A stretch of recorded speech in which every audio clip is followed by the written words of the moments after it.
안녕하세요. 저는 고졸 미용사입니다. 저는 사실 지금 살아있다는 것만으로도 감사함을 느끼며 살고 있어요. 고졸로 학업을 마치게 되었던 이유도 제가 크게 아팠기 때문이었는데요. 고등학교 입학하고 나서 발병한 병 때문에 학교도 중간에 자퇴를 했고 치료를 받게 되었어요. 다행히 잘 극복해서 나았고 고등학교는 검정고시로 겨우 마치게 되었어요. 다시 대학을 진학할까 고민을 하다 부모님께서도 권유하지 않으셨고 저 또한 대학에 진학하는 대신 미용을 준비하게 되었어요. 그렇게 선택한 직업이 미용사였어요. 우여곡절이 많았던 시기를 지나 평탄한 생활을 할 수 있겠다 생각을 했었는데 고졸이라는 게 저에게 이렇게나 큰 사건을 주게 될 줄이야 상상도 못했었는데요. 그때 얘기를 한번 들려드리려고요. 남편과는 어릴 적부터 같은 동네였고 학교는 달랐지만 부모님들끼리는 어느 정도 알고 계셨죠. 그러다가 성인이 돼서 우연히 만난 후로 연애를 시작하게 되었고 결혼까지 결심하게 되었어요. 사실 처음에는 시댁 쪽에서 저를 마음에 들어하지 않을 줄 알았는데 시모께서 적극적으로 저희 결혼을 추진하셨어요.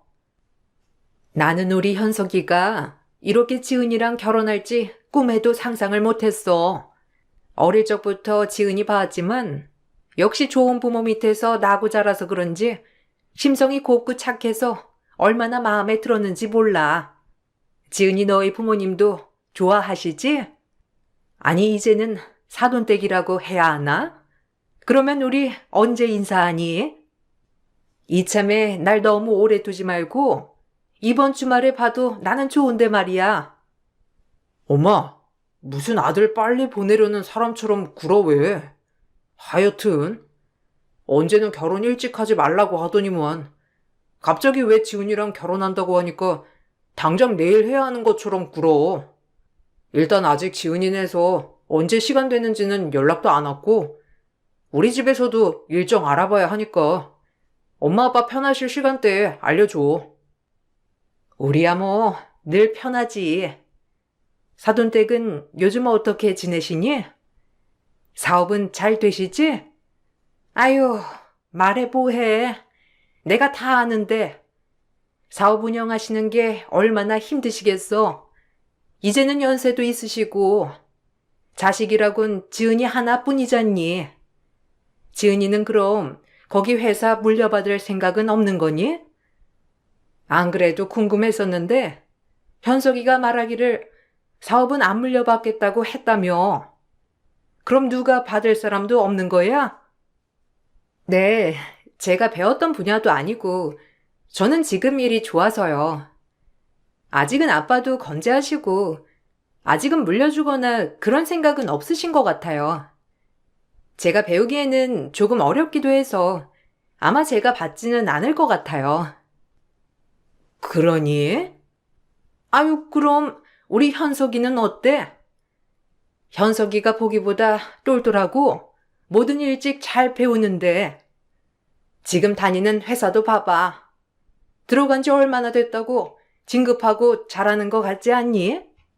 네가 한번 아버지께 잘 얘기해 드려봐. 아무리 그래도 가족이 사업받아서 잘 꾸려가는 게 부모님에게도 좋은 일 아니겠어? 아니다. 내가 다음에 상견례 할 때 한번 슬쩍 꺼내봐야 되겠다. 친정아빠는 제가 어릴 적에 사업을 시작했고 다행히 잘 돼서 지역 내에서도 어느 정도 규모 있는 기업으로 성장했어요. 아마 시모는 어느 정도 사는 집안 외동딸이라 제가 고졸이어도 허락을 해줬던 것 같더라고요. 남편은 저와 반대로 좋은 대학 나오고 좋은 기업에 들어가 다니고 있었으니 그전에는 어떤 여자도 마음에 들어 하시지 않았거든요. 그런데 그 후로 조금씩 문제가 있었어요. 가장 큰 문제가 되었던 건 바로 결혼 자금이었어요.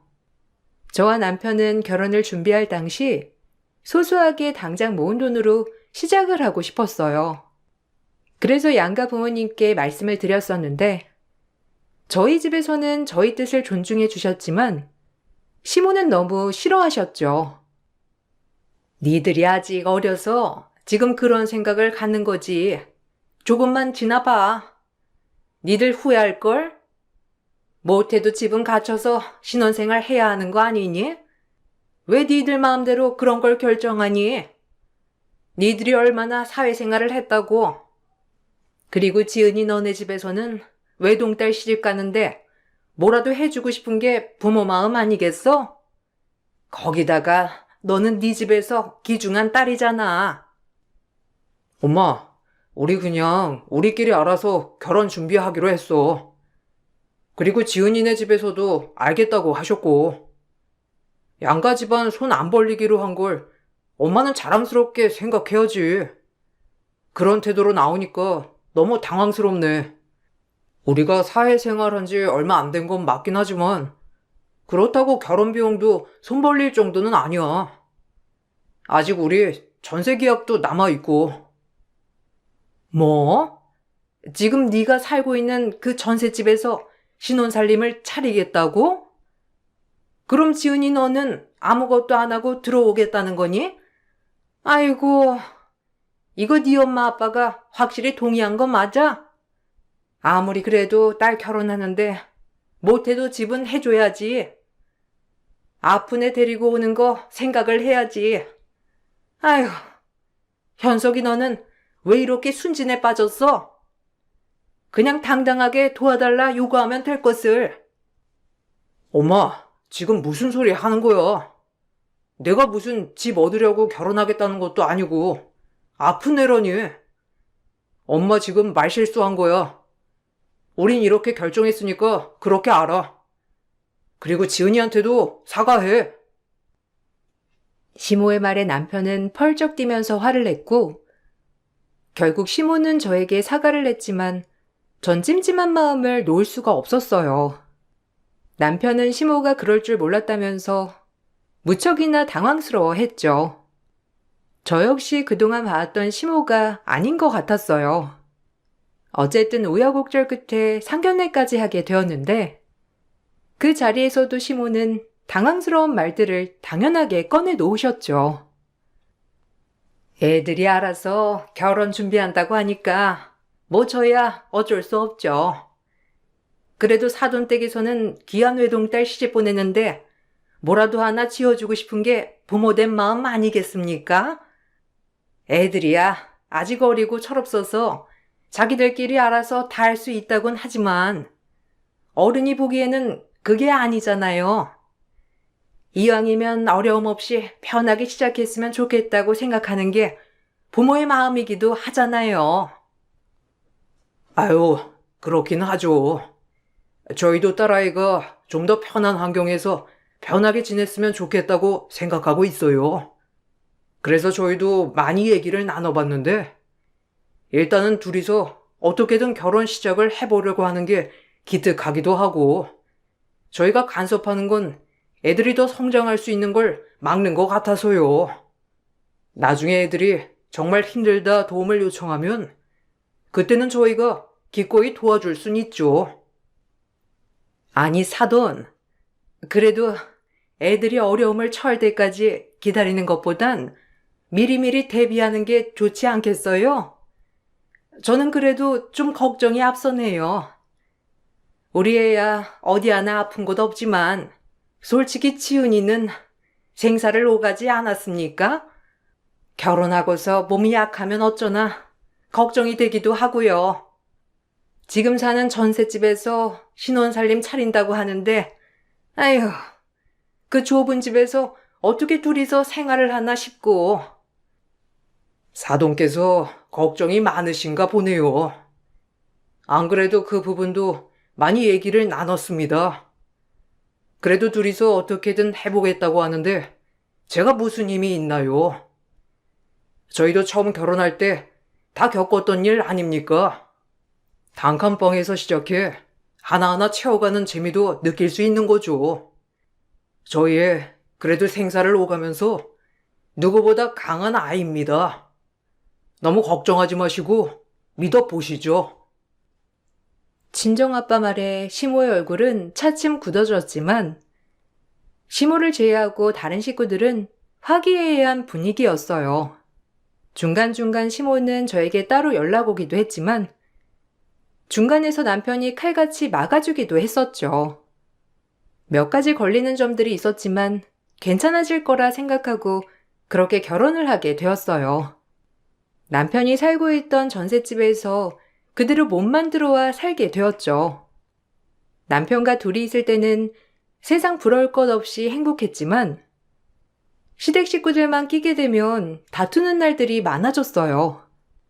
언젠가부터인가 시모는 시부랑 다투면 저희 집으로 오시곤 했죠.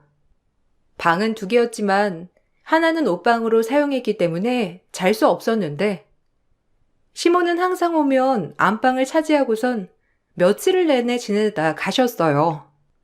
매번 뜬금없이 연락도 하지 않고 찾아오시곤 했어요. 왔니? 나도 아까 방금 들어왔어. 아유, 집안 꼴이 이게 뭐니? 정리 좀 하고 살아라. 냉장고 보니까 저녁 먹을 게 없던데, 저녁은 뭐 해 먹을 거야? 나가서 고기나 좀 사오렴. 현석이 오기 전에 밥 먹을 준비 해놓자. 니들 밥은 제대로 먹고 사는 거니? 아무리 그래도 밥은 꼬박꼬박 해놓아야지. 냉장고도 텅텅, 밥솥에 밥도 없고, 참. 어머님, 언제 오셨어요? 전화라도 해 주시지. 저희 요즘 바빠서 밖에서 저녁까지 다 먹고 들어오고 있어요. 아마 집에 먹을 게 없었을 거예요. 저는 저녁 이미 먹었고 남편도 이미 다 먹고 올 텐데 미리 전화라도 해주셨으면 저녁이라도 안 먹고 왔을 텐데요. 다음에는 미리 전화해 주세요. 저희가 일정 때문에 늦게 끝날 때도 있어서요. 내가 아들 집에 오는데 전화까지 하면서 보고해야 하니? 그리고 너는 주부잖아. 일단 결혼하면 여자는 주부가 직업이 되는 거야. 그러면 살림을 이렇게 하면 안 되는 거지. 내가 아들 결혼을 시켜도 이 집 와서 집안 살림까지 걱정해줘야 하고 이게 뭐 하는 건지 모르겠네 정말. 아무튼 나 오늘부터 여기 당분간 지낼 거니까 그렇게 알고 있어. 아, 무슨 일 있으셨어요? 저 내일부터 휴일이라 지인들이랑 약속 있어서 캠핑 가거든요. 남편은 집에 있을 거예요. 안 그래도 남편 오면 같이 가려고 했는데 어머님 오셨으니 그냥 저만 다녀올게요. 어딜 간다는 거야? 시어머니가 왔는데 무슨 캠핑이니? 당장 그거 취소하고 내일 나랑 어디 좀 같이 가자. 안 그래도 너 쉬는 날에 시간 좀 내라고 하려 했는데 잘 됐네. 아이고, 네 시아버지는 어떻게 시아버지가 된 게 며느리 생각은 하나도 안 하고. 내가 너 생각하는 거 알면 얼마나 고마워해야 하는지 모를 거야. 아무튼 내일 어디 가지 말고 있어. 알았니? 시모는 무조건 본인 뜻대로 제가 움직이길 바라셨어요. 말도 없이 오시고서는 집안 곳곳을 뒤집어 놓는 바람에 시모가 오고 간 뒤에는 남편과 저 모두 정신없이 집을 치워야만 했죠. 매번 남편이 제발 좀 오지 말라고 말을 해봤지만 시모는 결혼하더니만 불효자가 다 됐다면서 오히려 절 탓하시기도 했어요. 시모가 그러니 시동생도 생각 없이 행동을 하기 시작하더라고요. 틈만 나면 신혼집에 와서 자고 가고 시모처럼 말도 없이 올 때도 많았어요. 비밀번호를 바꿔봐도 어떻게든 알아내고 맘 약한 남편도 또 그걸 알려주니 결국에는 부부싸움이 될 수밖에 없더라고요. 어느 날은 남편이 출장을 가 집에도 없는 사이에 새벽에 뜬금없이 술에 잔뜩 취해 오기도 했어요. 하루는 너무 화가 나 시동생에게 뭐라고 하기도 했죠. 도련님, 오시기 전에 제발 좀 연락을 주세요. 저도 여기 혼자 있을 때는 밖에서 누가 갑자기 들어오면 깜짝깜짝 놀란다니까요. 이번에는 남편도 출장 가서 없는데 누가 갑자기 들어와서 얼마나 놀랐는데요. 오지 말라는 게 아니라 오기 전에 전화라도 주시라고요. 전화가 힘드시면 문자라도 주면 제가 생각이라도 하고 있잖아요. 오늘도 새벽에 갑자기 누가 문을 열어서 얼마나 놀랐는지 몰라요. 왜요? 형수님 형 몰래 다른 남자라도 만나요? 그런 거 아니면 놀랄 게 뭐가 있어요? 다 가족인데. 문도 다 닫혀 있고 누가 비밀번호 누르고 들어오면 당연히 비밀번호 아는 가족일 테고. 설마 형수님 진짜 몰래 다른 남자 만나서 그러는 건 아니죠? 그게 아니라 여기는 저랑 남편만 살고 있는 공간이잖아요. 당연히 누가 오면 놀랄 수밖에 없죠. 미리 전화를 좀 해주세요. 특히나 남편이 없을 때는 더 연락을 해줬으면 좋겠어요. 남편이 출장 갔다고 말 안 했어요?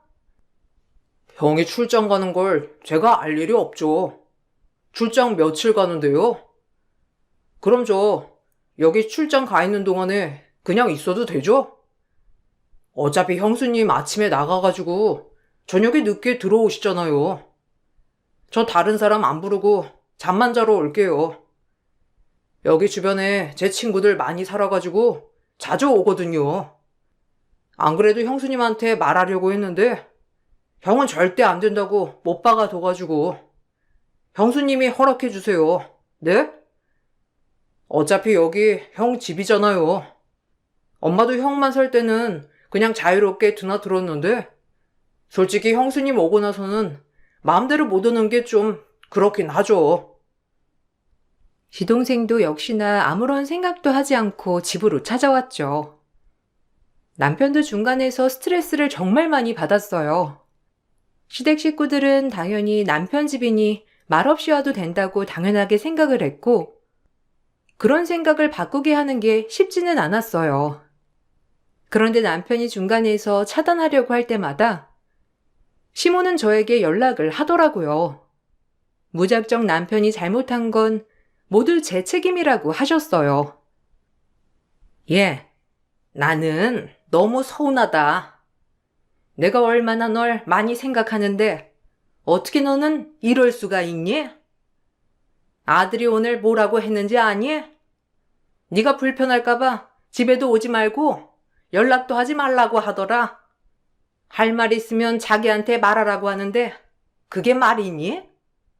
여자한테 해야 할 얘기를 굳이 돌려가면서 아들한테 해야 할 이유가 뭐가 있어? 그냥 직접 내가 말하면 되는 거를 네가 시켰니? 아니요, 어머님. 제가 시킨 건 아니고 아마 남편이 저 생각해서 그런 말 한 것 같아요. 어머님 계속 저한테 연락하셔가지고 남편 옷이며 영양제며 밥이며 이런 거 말하시니까 남편이 혼자서 할 수 있는데 자꾸 저한테 말을 하는 것 같다고 했거든요. 아마 그것 때문에 신경 쓰여서 그랬던 것 같아요. 네가 아직 결혼한 지 얼마 안 돼서 잘 모르는 모양인데 원래 남편은 아내가 챙기는 거야. 요즘 애들은 어떻게 그렇게 생각들이 없는지. 결혼을 했으면 당연히 남편을 먼저 챙기고 따라야지. 무조건 시어머니 말씀은 듣지도 않고 들으려고도 안 하고 남편이나 이렇게 뒤에서 조정하고 말이야. 너는 너무 서운하다. 내가 뭐 잘못한 게 뭐가 있다고 이러는 거니? 어머님이 잘못해서 그런 게 아니라요. 그리고 제가 남편을 뒤에서 조정하는 게 아니에요, 어머님. 자꾸 그렇게 생각하시지 마세요. 제가 무슨 남편을 조종해요. 그리고 남편도 스스로 생각해서 어머님께 말씀드리는 거예요. 아니, 네가 그러지 않고서야 아들이 왜 갑자기 나한테 이러는 거니? 순하고 착했던 애가 요즘은 전화만 하면 이러지 말라 저러지 말라 하지 말라는 것만 많고 너 들어오고 나서 이러는 거야. 네가 뒤에서 조종하니까 그런 거지. 안 그런 애가 갑자기 왜 그러겠어? 네가 너무 시어머니 얘기를 뭐같이 알아가지고 그러는 거잖니. 됐고, 앞으로 우리 아들 뒤에서 조종하지 말고 너도 입 있잖아. 네 입으로 직접 말해. 시몬은 하나부터 열까지 모든 것을 간섭했어요. 제가 그렇다고 시모의 말을 모두 들었던 건 아니었죠. 당연히 불편한 건 불편하다, 아닌 건 아니라고 말을 했지만 시모는 어떻게든 자기 말을 듣도록 하더라고요. 언젠가부터는 저에게 대학에 진학하기를 바라셨어요. 예, 요즘에는 일하면서 대학도 다닌다더라. 너는 그런 거 생각 없냐? 머리 아는 사람들도 이왕이면 좀 배우는 사람한테 받으면 좋지 않겠니? 이제는 건강도 좀 괜찮은 것 같고 공부 좀 해가지고 대학 좀 가봐라. 솔직히 내 주변 사람들 며느리들은 다들 좋은 대학 다니고 직업도 꽤 반반한데 나는 모임 가서 며느리 얘긴 하나도 꺼내지 못하니 원. 대학이요? 갑자기. 어머님, 저 대학 갈 생각 아직 없어요. 대학 가도 아마 미용 쪽으로 배우지 않을까 싶은데 지금 일도 너무 바쁘고요. 아직까지는 대학은 생각 한 번도 안 해봤어요. 남편도 대학은 한 번도 꺼내본 적 없고요. 너는 시어머니 말을 어떻게 듣는 거니? 내가 모임 가서 할 말이 없다고. 다른 며느리들은 다 잘나가지고 그 사람들은 자랑하기 바쁜데 나는 며느리 얘기를 아예 꺼내지를 못해. 아무리 요즘 세상에는 자기 기술 가지고 산다지만 대학 안 나온 사람이 어디 있니? 너야 아파서 공부를 못했다고 해도 아픈 애들 다 대학 포기하고 사는 건 아니잖아. 지금이라도 준비해서 가는 게 낫지 않겠니? 나중에 네 애 태어나면 엄마가 고졸이라고 하면 얼마나 창피하겠어. 어머님, 저는 제 일이 너무 좋고 행복해요. 앞으로도 지금 일 꾸준히 할 거고요. 저희 집에서도 제가 이렇게 제일 사랑하고 열심히 하고 잘하는 걸 자랑스럽게 생각하고 한 번도 대학에 안 가서 서운하게 생각하시지 않으셨어요. 절 지금까지 키워주신 부모님도 그렇게 생각하시는데 어머님이 이렇게 창피하시니 저는 너무 서운하네요. 제 아이도 나중에 제가 잘 가르칠게요. 어머, 네 부모는 너한테 말을 꺼낼 수야 있겠니? 네가 가겠다고 해야 말하겠지. 너는 참 속도 좋다 정말. 내가 다 너 좋으라고 하는 소리야. 밖에 나가면 다들 잘난 여자들밖에 없는데 고졸인 네가 밖에서 기라도 피고 다니라고 하는 소리라고. 알았니? 항상 절 생각하면서 하는 소리라곤 하셨지만 늘 제 마음을 콕콕 쑤시는 말만 하셨죠. 그런 시모는 고졸인 전 마음에 들어하지 않으셨지만 사업하는 저희 부모님 덕은 보려고 하셨어요. 사업을 했던 아빠는 사적인 인맥을 가지고 사업을 했던 적은 한 번도 없었어요. 주변에 돈 가지고 유세한 적도 없었고 늘 봉사와 기부를 많이 하시고 사셨죠. 그러다 보니 동네에서도 좋은 기업으로 소문이 나기도 했어요. 그런데 시모가 다단계를 시작하게 되면서 부모님 이름을 팔고 다니더라고요.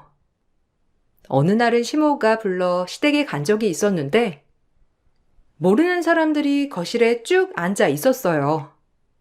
그 앞에서 저희 부모님 얘기를 꺼내면서 자기가 그런 사람들과 사돈이라며 대뜸 말을 하시더라고요. 사람들이 다 가고 나서 저는 불편함을 표현했죠. 어머님, 근데요. 어머님 일 하시는 건 너무 보기 좋은데 저희 부모님 얘기는 안 꺼내셨으면 좋겠어요. 저희 아빠가 사업하시는데 원칙이 사적인 인맥은 언급하지 않는다는 거였거든요. 주변에서도 도와달라는 말들 정말 많았고 심지어 친하신 분들도 그냥 자리만 참석해달라고 하신 적도 있었는데 그것도 다 거절하시고 계시거든요. 근데 이렇게 어머님께서 언급을 해버리시면 좀 곤란해요. 뭐? 내가 무슨 네 엄마 아빠한테 돈을 달라고 했니? 아니면 투자를 해달라고 했니? 아니면 내가 하는 물건 사달라고를 했어? 뭘 했어? 아무것도 안 했는데 왜 나한테 그러지 말라고 하는 거야? 그냥 이름 한번 말했을 뿐이고 네가 오니까 소개하면서 자연스럽게 말이 나왔을 뿐인데 뭐가 문제야? 그럼 네가 좀 늦게 오지 그랬어. 그러면 내가 말도 안 꺼냈을 거 아니야? 어머님이 자꾸 일찍 오라고 재촉하셔서 지금 온 거잖아요. 손님분들 계셨으면 저 늦게 왔을 거예요. 안 그래도 어머님한테 말씀드리려고 했는데 저번에 친구 어머님께서 혹시 저희 아빠 여기 업체에 연관되어 있냐고 물으셨거든요. 어머님이 혹시 저희 아빠 이름 얘기하신 거예요? 아니, 그냥 나는 사돈이라고 말한 것밖에 없는데 소문이 그렇게 난 거지 뭐. 내가 정확하게 얘기한 건 없어. 너는 그냥 아니라고 하면 될 것을 굳이 나한테 와서 이렇게 따져야 하니? 내가 잘못한 것도 아니고 소문이 그렇게 난 걸 낸들 어떻게 하니? 가서 사람들 한 명 한 명 붙잡아 놓고 그런 거 아니라고 해명하리? 뭐 대단한 친정아빠도 가지고 시모는 가짜나서 그러는 거야? 조심스러운 부탁에서도 시모는 날이 선 반응을 보였어요. 시모에게 자꾸만 저희 친정집을 엮지 말아달라고 부탁을 했지만 시모는 주변에 온통 저희 친정집과 엮어 말을 했고 결국 저희 부모님 귀에도 들어가게 되었죠. 친정 부모님은 무척이나 불편해하셨고 결국 남편까지 불러 상황을 정리해달라고까지 하셨어요. 그래서 시댁 식구들이 모두 모인 날 남편이 나서서 중재를 하려고 했죠. 엄마, 일하는 건 좋아. 그런데 자꾸 아버님 이름 말하지 마. 이미 동네에서는 아버님이 그 기업 투자하는 걸로 소문났다며.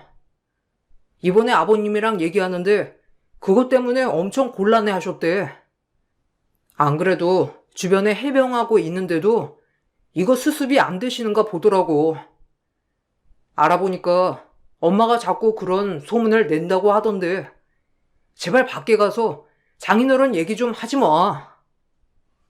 아니 내가 뭘 그렇게 잘못했다고 나한테 다 하지 말라고 하는 거야? 참나.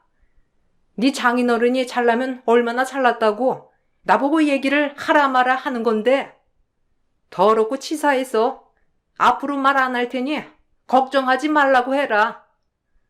사돈이 어렵게 일을 하면 도와주지는 못할 망정. 에휴. 엄마, 그러니까 내가 며느리 좀 잘 잡으라고 했잖아. 엄마가 며느리 오냐 오냐 하니까 쪼르르 집에 가서 이른 거 아니야? 엄마가 시어머니로서 권위가 없으니 며느리가 저딴 식으로 나오는 걸 몰라? 시집살이가 뭔지 좀 제대로 보여줘. 엄마가 그래 그래 하고 다 넘어가서 그런 거지. 형도 너무한 거 아니야? 저쪽 집에서 그런 얘기가 나오면 형이 그런 거 아니라고 딱 잘랐어야지. 아유, 형은 그냥 내버려 둬. 제가 결혼하더니만 지 마누라 말만 듣고서는 어떻게 동생만큼 엄마 생각도 안 하고 그러니? 엄마가 나 혼자 잘 되자고 이러는 거야? 다 우리 가족 잘 먹고 잘 살자고 이러는 거지. 엄마 마음은 하나도 모르면서 지 마누라 뒷공무니만 쫄쫄쫄 쫓아다니기나 하고 참. 엄마, 진짜 창피하게 좀 그러지 마. 동네 사람들 다 수군대고 난리야. 안 그래도 내가 계속 참고 있었는데 나한테 뭐라고 하는 건 참아도 자꾸 와이프랑 처갓대 엮어서 괴롭히지 말라고. 엄마는 대수롭지 않게 생각하는 행동이지만 그게 다 문제가 되는 거 모르겠어? 결국 남편은 크게 화를 냈어요. 그럼에도 불구하고 시모는 저와 결혼하면서 아들이 달라진 거라고 통곡을 하셨죠. 어이가 없었지만 시간이 약이라 생각했어요. 그렇게 좀 더 시간이 흘러 버릇없던 시동생이 결혼을 한다면서 동서를 데리고 온다고 했어요. 동서는 변호사였는데 처음 인사 오겠다고 하던 날 시모는 새벽부터 저에게 집으로 오라며 부르셨죠. 밥을 차려야 된다고 하시면서 하나부터 열까지 다 직접 손질을 하게 시켰어요. 그렇게 하루 종일 열심히 밥을 차리고 나서 저녁 시간이 되자 시모는 갑자기 앞치마를 놓고 가라 하시더라고요. 뭐하니? 집에 안 가고? 오늘 자리는 그냥 우리랑 예비 며느리랑만 보기로 했어. 아무리 그래도 형님까지 있는 건 부담스럽지 않겠니? 오늘 피곤했을 텐데 집에 가서 푹 쉬어라. 내일 일도 가야 한다고 한 거 아니었니? 아, 그리고 현석이는 오늘 여기서 자고 갈 거니까 그렇게 알아. 가족끼리 술 한잔하고 그러다 보면 늦을 것 같구나. 네? 어머님, 저는요? 저도 동서 만나고 싶은데요. 그냥 이따가 갈게요. 동서가 혹시 저도 같이 있는 걸 부담스러워 한 건가요? 옆에서 별말 안 할 테니 그냥 얼굴만 보고 인사하고 갈게요, 그럼. 걔는 너처럼 그렇게 교양 없고 그러지 않아. 배운 게 많아서 그런지. 너는 고졸리잖니? 같이 자리를 해봤자 말이라도 통하겠어? 그냥 우리끼리 알아서 먹을 테니까 오늘은 집에 가. 어차피 결혼식 날 볼 거 아니니? 동서지간끼리 친해지는 거 별로 좋지 않아. 거기다가 너랑 동서는 수준부터가 다르잖니. 괜히 밉보일 필요 없으니까 오늘은 그냥 가고 결혼식 날 보자. 시모는 상견례에도 오지 말라고 하셨죠. 너무 서운하고 참담했어요. 남편은 이날 상황을 전혀 모르고 있다가 제가 음식을 하다 아파 집에 갔다는 소리를 듣고선 밥도 안 먹고 집에 왔는데 시모가 했던 말을 듣고선 바로 시댁으로 뛰어가려고 했죠. 그래도 처음 인사 오는 동서가 있으니 겨우 참았는데 그 다음날 갑자기 시모는 아침 새벽부터 집으로 찾아왔어요. 그러더니 황당한 얘기를 꺼내더라고요. 어제 네 동서랑 이런저런 얘기를 좀 해봤는데 애들이 지들 알아서 결혼 준비는 하겠다고 하더라. 그런데 그렇게 하면 우리 아들이 너무 기가 죽어서 못 살 것 같더라. 너도 형수님 입장에서 시동생이 기 죽고 사는 건 원치 않지? 그래서 말인데 니들 어차피 여기 전세 계속 쭉 살 거 아니니?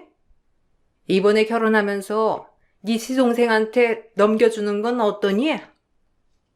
네? 시동생한테 넘겨주다뇨?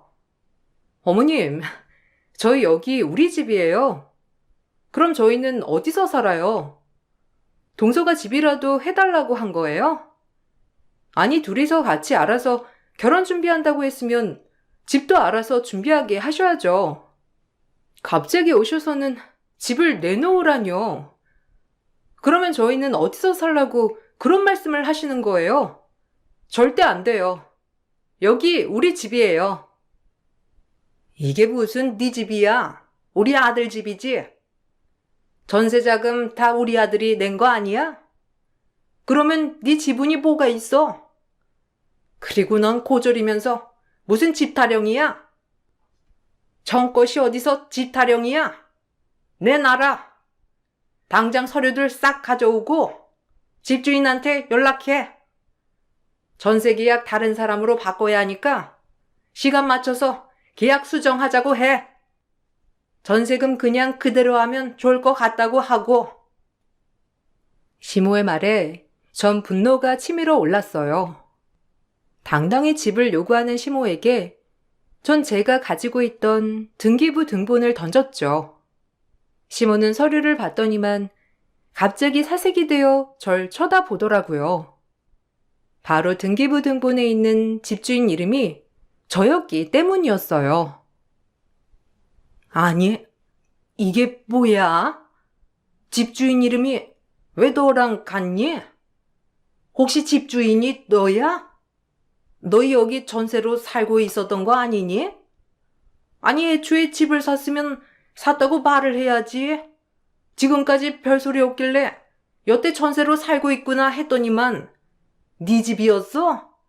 참, 니들 가지가지한다 정말. 집을 살 거면 좀 제대로 된 곳을 사던가. 하여튼 오히려 잘 됐네. 이 집 그대로 네 시동생 주면 되겠네. 무슨 말을 하시는 거예요? 이거 제 집이고 남편이 전세 살 때부터 제 집이었어요. 남편이 왜 굳이 어머님한테 전셋집이라고 말해야 한다 고집 부렸는지 이제야 알 것 같네요. 어떻게 뻔뻔하게 저한테 이 집을 달라 말라 하시죠? 뭐? 당연히 시어머니가 말하면 들어야지. 어디서 큰 소리야?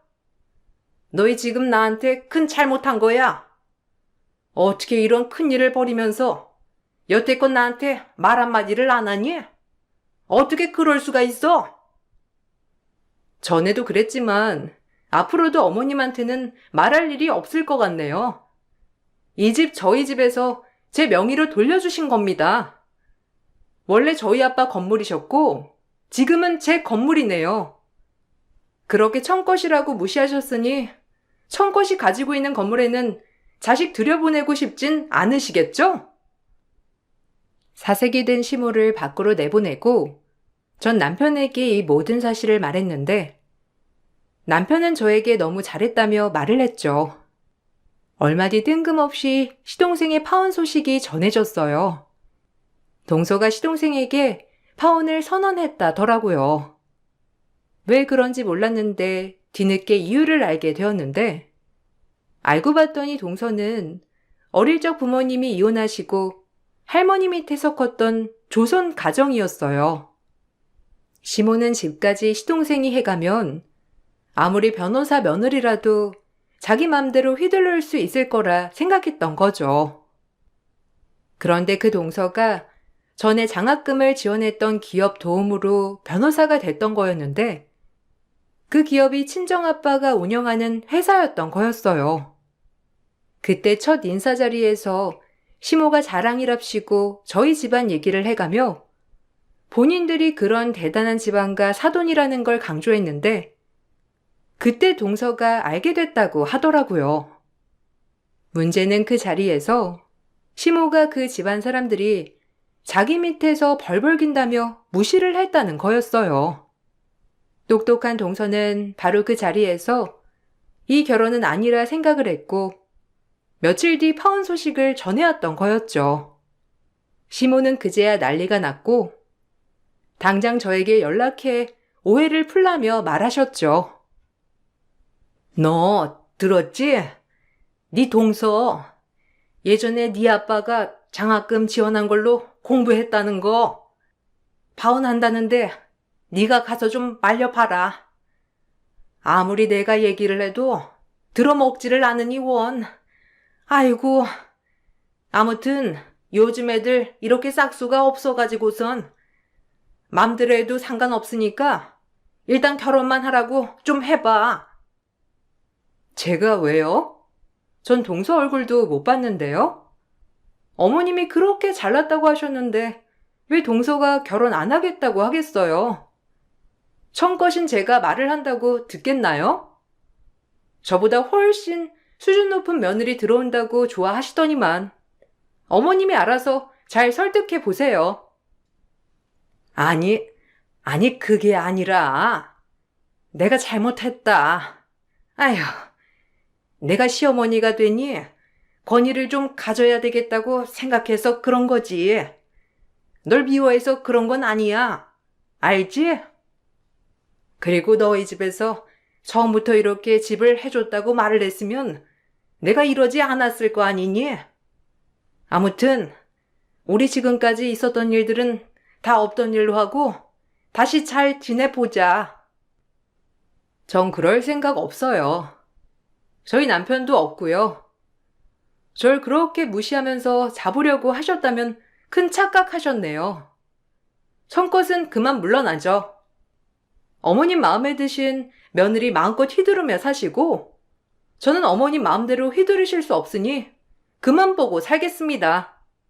남편도 데리고 가시려거든 마음대로 하세요. 시모는 어떻게든 두 며느리를 자기 발밑에 두려고 하셨지만 모든 건 뜻대로 되지 않았어요. 저는 처음에 남편도 그냥 다시 시댁으로 되돌려 보내려고 했는데 남편은 차라리 시댁과 연을 끊겠다고 나섰죠. 그렇게 저희는 시댁과 연을 끊었고 나중에 소식을 들어보니 동서가 될 뻔한 여자분이 감사 인사를 보냈다고 하더라고요.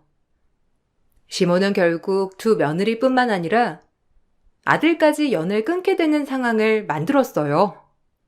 동네방네 억울하다고 호소하고 있지만 파혼 소식이 전해지면서 동네에서도 시모가 얼마나 이상했으면 며느리가 연 끊고 한 명은 파혼을 하겠냐며 소문이 자자해졌다고 하더라고요.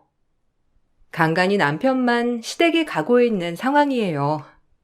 언젠가는 다시 시모를 마주해야 할 수도 있지만 지금은 그럴 생각은 안 드네요. 여러분이라면 이런 시모 언제쯤 다시 보시겠나요? 여러분들의 의견이 궁금합니다. 저는 요즘 제 미용 쪽 기술 공부를 하고 있어요. 대학은 나오지 않았지만 좀 더 제 기술을 익히고 살려서 전국에서 실력 좋은 미용사가 되는 게 제 꿈이랍니다. 제 사연을 들어주셔서 감사합니다. 여러분들 모두 존중받아 마땅한 사람이라는 사실 잊지 않으셨으면 좋겠네요. 행복하세요. 안녕하세요. 저는 30대 중반에 결혼을 앞두고 있다가 예비 시댁의 잘못된 행동들 때문에 파혼을 하게 된 여자입니다. 다음 달이 결혼식이었지만 이 사람들과 하루빨리 정리했다는 거에 감사할 뿐이네요. 저희 집안과 시댁 집안에 대해 대충 설명을 드리자면 예비 신랑은 일반 중소기업 회사원으로 일을 하고 있는 평범한 직장인입니다. 예비 시부모님께선 연금으로 생활을 하고 계셨죠. 그리고 예비 시동생은 생산직에서 일을 하면서 집안의 생활비를 보태고 있었어요. 저희 집안 같은 경우 부모님께선 식당에서 장사를 하고 계시며 저는 홍대에서 디저트 가게를 운영하고 있습니다. 부모님의 도움으로 가게를 차렸지만 지금은 부모님께 빌렸던 금전적인 부분에 대해서는 전부 다 정리가 된 상태죠. 예비 신랑 회사가 저희 매장 근처인데 단골 손님으로 자주 찾아왔었고 처음 매장을 오픈했을 당시 여러 가지로 어려움이 많았었는데 단골이 된 예비 신랑이 가끔 일손을 도와주었었죠. 그렇게 시작된 인연이 좋은 관계로 발전하게 되면서 저희는 연인 사이로 이어질 수 있었어요. 그렇게 양가 집안 상견례까지 전부 다 끝마치고 결혼식만 앞둔 상태였죠. 그런데 결혼식장에 아직 발도 들이지 않았는데 시댁 식구들은 도를 넘은 행동들을 반복적으로 보이고 있었습니다. 처음엔 그러려니 했지만 무슨 생각으로 이런 행동을 보이는지 이해를 할 수 없었죠. 아무리 시댁 집안의 식구가 된다 해도 적당히 하면 이해하겠지만 다들 하나같이 저희 디저트 매장을 망하게 하려는 것 같아 보였어요. 처음 시작은 예비 시모가 저희 매장에 처음으로 구경 오셨을 때 커피와 디저트를 시키시고 자리에 앉으셨어요. 그때가 점심시간이라 정신이 없어서 잘 챙겨드리지 못한 죄송한 마음 때문에 디저트 값을 받지 않으려 했었는데 돈거래는 확실하게 해야 된다면서 결제를 하고 돌아가셨어요. 그때만 해도 정말 괜찮은 분이신 줄 알았습니다. 하지만 그건 약간의 밑밥 깔기 용이라는 걸 뒤늦게서야 알게 되었던 거죠. 예비 시모가 다녀가신 이후 며칠이 지나고 그날도 별일 없이 점심시간 때 몰려오시는 손님들께 한 차례 정신없이 디저트 판매를 한 뒤 한숨 쉬고 있었는데 시모가 매장 문을 열고 고개를 내미셨어요. 저기 들어가도 되나? 일부러 한가한 시간 맞춰서 온 건데 자리가 꽤 많이 필요하거든. 괜찮다면 여기서 모임을 좀 가지고 싶은데 자리가 여유 있을까? 아, 어머님 오셨어요?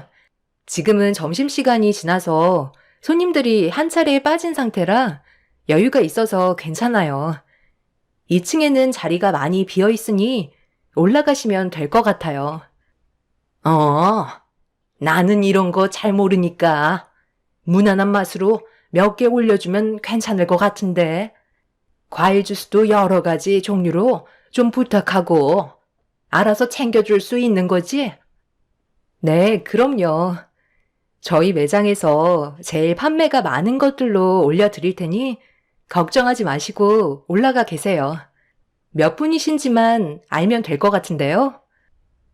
예비 시모가 매장 문을 활짝 여시면서 지인분들께 서둘러 들어오라며 손짓을 하셨어요. 그런데 생각보다 상당히 많은 분들께서 들어오셨고 20명 정도 2층으로 올라가셨습니다. 인원수에 맞춰 몇 개의 디저트와 과일 주스를 정신없이 만들어 올려드린 뒤 즐거운 시간 보내시라고 인사를 드리면서 1층으로 다시 내려왔었죠. 시모는 저보고 들으라는 것 마냥 큰 소리로 디저트 매장 사장이 예비 며느리라면서 쉬지 않고 자랑을 늘어놓으셨는데 그때부터 정신없이 디저트를 가지고 올라가야만 했습니다. 인원수도 상당히 많은 편인데 어찌나 빨리 드시던지 디저트를 만드는 족족 올려보내 드려야만 했었죠. 예비 시모는 쉬지 않고 제 자랑을 하며 예비 며느리 하나는 정말 잘 뒀다고 입에 침이 마를 정도로 쉬지 않고 좋은 말씀을 많이 해 주셨습니다. 그렇게 몇 시간 동안 계시다가 어느 정도 만족하셨는지 한두 분 자리에서 일어나셨어요.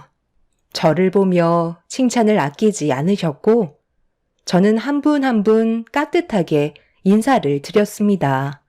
그런데 여기에서 약간의 문제가 생기고 말았어요. 시모가 저에게 웃으면서 이번 결혼식 때 와주실 분들이라며 앞으로 자주 보게 될 분들이니 예비 시모와 함께 오지 않아도 잘 좀 챙겨주라고 제 손을 잡아주신 뒤 결제 금액이 얼마 정도가 나왔냐고 물어보시길래 40만 원 정도 나왔지만 30만 원만 결제해 주셔도 된다며 배려를 해 드렸었죠. 뭐? 40만 원? 아니, 디저트 몇 개 먹지도 않았는데 40만 원이나 나왔단 말이야? 우리가 인원수도 많긴 했었지만 여기 디저트 가격이 상당히 비싼 편에 속하나 봐. 아, 저희는 매장에서 전부 다 직접 만들거든요. 그리고 재료 또한 고가의 재료만 쓰다 보니 이것저것 따지고 보면 다른 디저트 매장들보다 많이 저렴한 편이에요. 그래서 손님들께서도 부담 없이 드시는 편이고요. 저번에 혼자 오셨을 때 너무 정신없어서 잘 챙겨드리지 못해 마음이 불편했었거든요. 그래서 제가 서비스로 더 드린 것도 있으니까 30만 원만 결제해 주시면 될 것 같아요. 자주 놀러 오세요. 어머님, 갑자기 왜 그러세요? 무슨 문제라도 있으신 거예요? 표정이 안 좋으세요. 아니. 혹시 오늘 우리가 먹은 거 외상할 수 있나? 내가 깜빡하고 지갑을 안 가져왔네. 내가 정신을 어디다 두고 다니는지 요즘 들어 계속 이러네. 지갑을 식탁 테이블에 놓고 온 것 같다. 오늘만 오는 것도 아니고 며칠 있다가 다시 올 테니까 오늘만 외상으로 달아줬으면 좋을 것 같은데 괜찮지? 솔직히 여기에서 어느 누가 안 돼요. 저희도 디저트 매장을 운영해야 되기 때문에 30만 원 당장 결제해달라고 어떻게 얘기할 수 있겠어요. 앞으로도 자주 오실 것 같아서 나중에 결제해달라고 보내드리게 되었죠. 예비 시모는 미안하다며 난처한 얼굴을 보여주셨지만 하루 이틀 볼 것도 아니고 앞으로 자주 얼굴 볼 텐데 괜히 30만 원 가지고 얼굴 붉히고 싶지 않았습니다. 최대한 웃으면서 좋게 보내드렸었죠. 외상은 처음이라 기분이 이상했지만 그래도 저번에 결제해 주시고 간 것도 있어서 그런지 크게 문제 삼지는 않았었어요. 하지만 이건 제 착각이라는 걸 시간이 지나면서 알 수 있었죠. 며칠 뒤 시모는 또다시 저희 매장을 다시 방문해 주셨고 그날은 손님들을 데려오신 게 아닌 혼자 오셨어요. 그런데 뭔가 상당히 다급한 목소리로 디저트를 주문하셨어요. 얘야, 오늘 내가 중요한 약속이 잡혔는데 지금 디저트 있는 것들이 얼마나 되나? 최대한 많이 준비해주면 좋을 것 같은데 음료는 필요 없고 케이크 종류로만 포장을 해주면 될 것 같다. 오늘 우리 집에 상당히 많은 손님들이 오시거든. 오랜 세월 동안 우리 가족에게 도움을 많이 주셨던 분들이라 선물용으로 드릴 예정이거든. 여기 디저트가 맛도 좋지만 워낙 퀄리티가 좋아서 다른 디저트 매장과는 비교가 안 되더구나. 그러니 내 부탁 들어줄 수 있지? 아, 네, 그럼요. 몇 개나 준비해 드릴까요? 지금 당장 포장해서 준비해 드릴 수 있는 건 한 20개 정도 될 것 같은데 그 정도로는 부족하신 거예요? 얼마나 필요하세요? 시모는 20개 정도면 충분할 것 같다면서 서둘러 준비해 주길 원하시길래 직원들과 함께 정신없이 선물 포장을 하기 시작했어요. 그때가 점심시간인지라 다른 손님들도 많아서 엄청 정신이 없었죠. 직원들과 함께 열심히 땀 흘려 선물 포장을 해서 시모에게 건네드렸고 물건을 받으신 시모는 매장을 들어오셨다 나가셨다 하시면서 차에 옮겨 실으셨어요. 저는 결제 준비를 하려고 전날 것과 당일 주문건까지 총 60만 원을 결제해주면 될 것 같다고 말씀드리려 하는데 시모가 매장 문 앞에 서서 너무 급한 관계로 조금 있다가 한꺼번에 결제하겠다며 외상을 달아나 달라는 말 한마디 하시곤 금세 사라지셨어요. 저는 당황스러워 차를 타고 떠나는 시모를 멍하니 바라볼 수밖에 없었어요. 결제하시는 거 시간이 오래 걸리는 것도 아니고 몇 초면 끝나는 건데 물건 받으실 시간은 있으시고 결제해 줄 시간은 없으시다는 거에 기분이 팍 상했었죠. 꼭 일부러 결제를 안 해주려고 하시는 것처럼 보였어요. 처음에는 결제를 해주셨기 때문에 믿고 기다리고 있었는데 계속해서 결제만 하시려면 도망을 치시려는 것 같아 어떻게 대처해야 할지 몰라 난감했었습니다. 결국 제 불만은 장기 출장을 떠난 예비 신랑에게 털어놓을 수밖에 없었어요. 하루의 업무가 마무리가 되었는지 저에게 전화해선 오늘 하루 별일 없었냐는 말에 그날 있었던 일에 대해 털어놓았죠. 내가 하는 말 기분 나쁘게 생각하지 말고 들어봐. 어머니께서 며칠 전에 지인분들 데려오셔서 디저트 값이 꽤 나왔었거든? 그런데 지갑을 깜빡했다고 하시길래 다음에 오셨을 때 결제하셔도 된다고 했었어. 그렇게 좋게 끝냈었는데 오늘 집에 상당히 많은 손님들께서 오신다고 했었나 봐. 그래서 디저트를 주문하시길래 급하다는 말에 정신없이 포장해서 며칠 전에 결제 못하신 것까지 해서 한꺼번에 계산을 하려고 했는데 급하게 가셔야 된다고 결제를 나중에 하시겠다는 거야.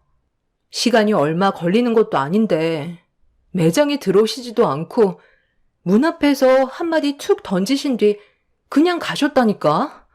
벌써 외상값이 60만 원이나 밀려 있다고.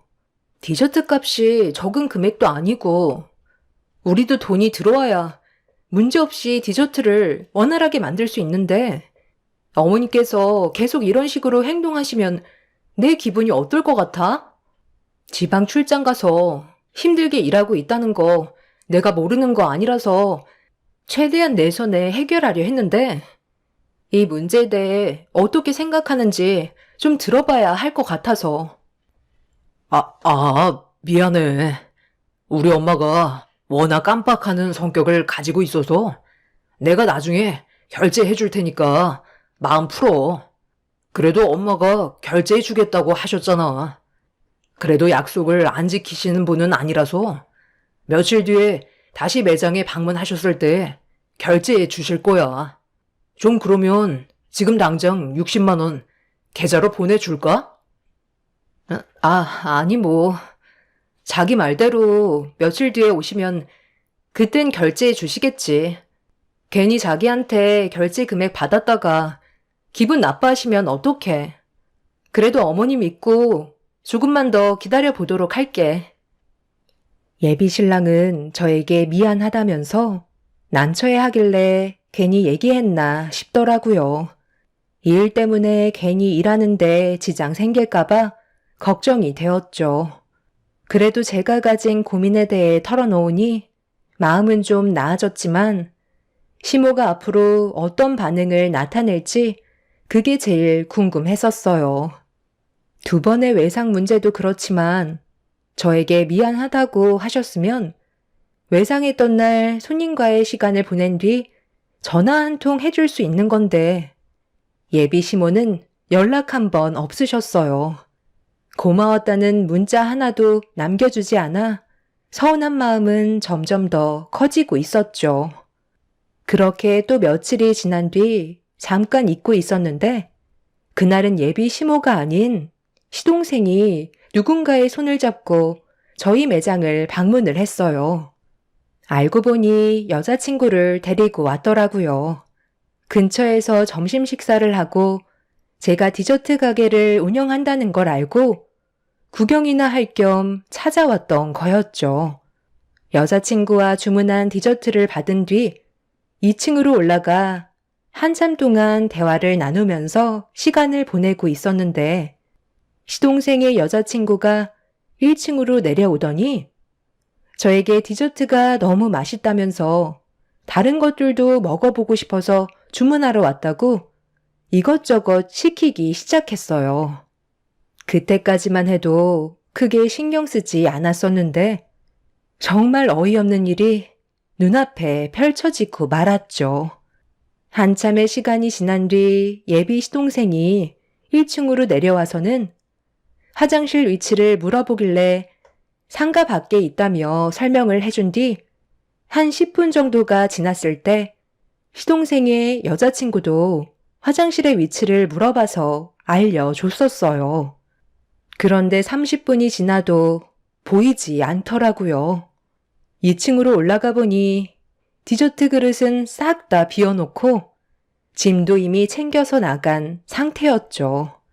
기다리면 오겠지 했는데 그날 매장 마감 시간까지 예비 시동생은 나타나지 않았습니다. 정말 웃음밖엔 안 나왔어요. 어이가 없어 화가 나는데 저를 어떻게 생각하고 있길래 이런 개념 없는 행동을 보이는 건지 이해할 수 없었습니다. 그날 예비 신랑한테 전화를 해서 시동생의 연락처를 받아낸 뒤 바로 전화를 걸었어요. 제 전화는 피하지 않고 받길래 이미 기분이 상해버린 저는 매장에서 디저트를 시켜서 다 먹었으면 값을 지불해야 되는 거 아니냐고 물어보자 시동생은 죄송하다는 말보단 자기는 몰랐다면서 다른 말로 돌리고 있었어요. 네? 디저트 값을 내지 않았다고요? 제가 먼저 나왔을 때 여자친구가 알아서 결제하고 나온 줄 알았는데 그렇게 하지 않았던 거예요? 오늘은 여자친구가 결제하는 날이거든요. 아마 제가 먼저 나갔을 때 결제했다고 생각했었나 봐요. 내일 그 근처로 데이트 약속 잡혀 있는데 그때 가서 오늘 먹었던 값에 대해 결제할게요. 살다 보니 이런 일도 다 있네요. 기분 나쁘게 생각하고 계셨던 건 아니시죠? 얼마 하지도 않는 걸로 전화까지 다 주실 줄은 몰랐거든요. 얼마 하지도 않는다고요? 아예 나가실 생각을 가지고 있었으면 여자친구가 결제를 했는지 안 했는지 먼저 물어봐야 하는 게 상식적으로 맞지 않을까요? 여기서 상식을 따지기에는 좀 억지스러운 것 같은데요? 이 정도 실수는 누구나 할 수 있는 거죠. 얼만데요? 내일 드리면 되잖아요. 이제 가족이 될 텐데 몇만 원 나온 거 가지고 엄청 짜게 구시네. 디저트 맛도 그냥 그렇던데 엄청 달기만 하고 방부제 맛만 나는 거 같던데요? 직접 만든다고 속여서 파는 거 아니에요? 지금 말 다 했어요? 제가 잘못한 것도 아니고 결제를 안 하고 간 거에 대해 얘기한 것 뿐인데 가족이 될 거면 이 정도는 그냥 넘어가도 된다는 거예요? 예비 시동생의 말투에 너무 기분이 안 좋았었어요. 가족들 전체가 저를 우습게 생각하는 게 틀림없는 것 같아 저도 웃으면서 좋게 대하고 싶지 않았어요.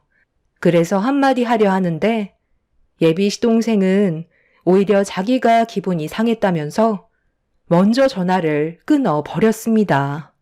정말 황당했었죠.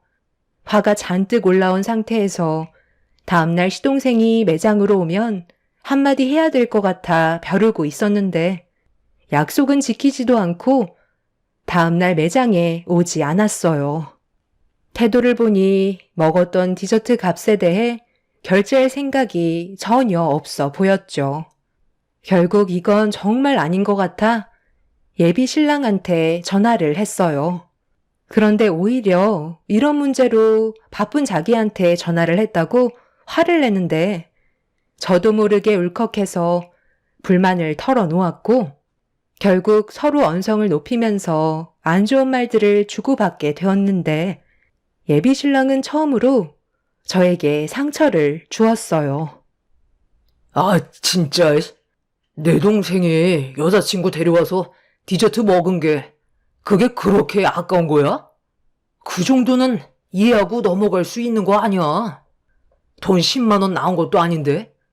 당신은 원래 이렇게 속 좁은 사람이었어? 내가 주면 될 거 아니야. 이런 걸로 나한테 전화하면 내가 일이 손에 잡히겠냐고.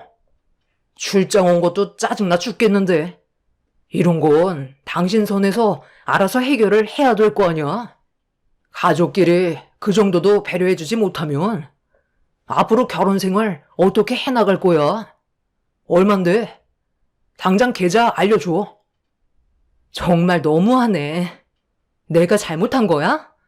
어머님은 아직까지 연락 한 통 없으시고 결제해 주시겠다고 외상하신 거 아예 지불해 줄 생각을 안 하고 계신 것 같은데 내가 지금 기분이 좋겠어?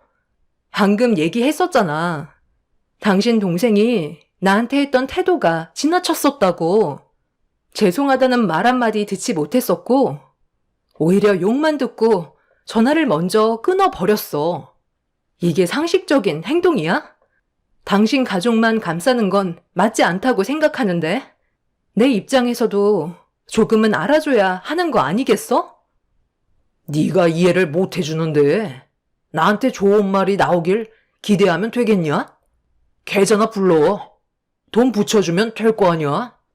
월 매출 5천 찍으면서 그 정도도 못 해주는 당신한테 정말 실망이다. 당신 오픈할 당시 힘들어할 때 내가 무상으로 도와주지 않았어? 그거에 대한 값이라고 생각하면 마음 편하잖아. 뭘 바라고 도와줬던 거야? 그리고 내가 무상으로 당신한테 도움 받았다고? 그때 도와준 거에 대해 고마워서 점심시간 때 회사로 찾아가 디저트 돌렸잖아. 그리고 당신은 출장 가기 전에 어땠는데? 맨날 아침마다 우리 가게 들어와 출근 도장 찍고 디저트랑 커피 한 잔씩 그냥 가져갔잖아. 그것만 해도 벌써 돈으로 따지면 얼마인 줄 알아? 그런데 내가 그것 가지고 지금까지 한마디라도 한 적 있어? 그만큼 나는 지금까지 배려만 하며 지내왔었다고. 그런데 나보고 속이 좁다고? 돈을 받아야 재료를 사고 매장을 운영할 수 있는 거잖아. 나랑 직원들이 땀 흘려서 봉사만 하려고 일을 하는 건 줄 알아? 당신 동생이랑 어머님께서 주시겠다고 말만 하시고 내 전화까지 안 받으니 어쩌겠어. 당신이 결제해 줘야지. 합쳐서 70만 원 지금 당장 입금해줘. 이건 일적인 문제이기 때문에 어쩔 수 없어. 예비 신랑은 당장 계좌 이체해 주겠다면서 전화를 끊었어요. 처음에는 좋게 풀려고 했지만 저에게 막말을 쏘아대다 보니 저 또한 기분이 좋지 않아 침착하게 대응을 하지는 못했어요. 제가 잘못을 했다면 이해하겠지만 그런 게 아닌데 왜 욕을 얻어먹어야 하는지 이해할 수가 없었죠. 그런데 바로 계좌 이체 시켜주겠다던 예비신랑은 시간이 지나도 결제 금액에 대해 계좌를 보내주지 않더라고요. 한참이 지나도 아무런 소식이 없길래 전화를 했는데 핸드폰은 꺼져 있었고 저를 아예 무시하는 행동을 보이고 있었죠. 결국 그날 해결된 건 아무것도 없었고 다음날 기분이 별로 좋지 않은 상태에서 매장을 오픈하고 힘겹게 손님을 응대하며 하루를 보내고 있었는데 아예 연락도 없었던 예비 시모가 매장 문을 열고 들어오셨어요. 이미 기분이 상할 만큼 상해버린 터라 마음에서 우러나오는 인사가 아닌 억지로 예비 시모에게 인사를 드렸습니다. 제 눈치를 살피면서 저와 개인적으로 대화 좀 하자고 자리를 만들고 싶어 하길래 2층으로 올라가 구석진 자리에서 서로 마주보고 앉았어요. 표정 관리가 되지 않은 상태에서 예비 시모의 시선을 회피하고 있는데 저를 보며 입을 여셨어요. 내가 저번에 결제해준다고 했는데 깜빡했지 뭐야. 내 아들한테 전화가 왔었다. 그래서 오늘 외상값 치르려고 왔거든. 우리 작은 문제를 일으켰었다며? 아휴, 정말 미안하다. 내가 대신 사과할 테니 우리 좋게 풀면 안 되겠니? 여기 카드 줄 테니까 우리 작은 아들이 먹은 것까지 한꺼번에 해주면 될 거야. 내가 빨리 해결해 줬어야 했는데 어른으로서 면목이 없다. 기분 상했다면 풀고 다시 예전처럼 웃고 지낼 수 있었으면 하는데 그렇게 해줄 수 있지? 어머니, 저희는 가게 운영을 해야 되기 때문에 자금이 돌지 못하면 여러 가지로 문제점들이 많이 생겨요. 당연히 알아서 주시겠죠. 제가 그런 것 하나 못 믿겠어요. 그런데 제 입장도 생각을 해 주셔야죠. 앞으로 이런 일 없었으면 좋겠어요. 여러 가지로 상처를 많이 받았지만 어머니께서 진심으로 사과하셔서 좋게 넘어가도록 할게요. 결제하고 다시 올라올 테니까 여기 잠깐만 계세요. 커피 한 잔 하실 거죠? 2번 다시 이런 일은 일어나지 않길 바랄게요. 예비 시모가 건네준 카드를 건네받은 뒤 1층으로 내려가 결제를 했는데 어이없는 문구가 나오더라고요. 카드가 정지되었다는 내용이었고 재차 몇 번 해봤지만 예비 시모가 준 카드는 거래가 정지된 카드였습니다.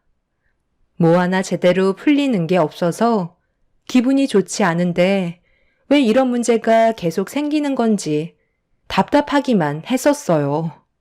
다시 2층으로 올라가 예비 시모한테 거래가 정지된 카드라고 하자 몰랐다는 듯 당황한 표정으로 다시 집에 다녀와야 할 것 같다면서 다른 카드와 착각한 것 같다며 기다려달라고 하길래 한숨을 쉬며 예비 시모를 다시 기다렸습니다.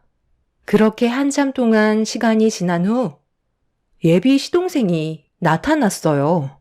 그런데 여기에서 엄청난 일이 터지고 말았습니다.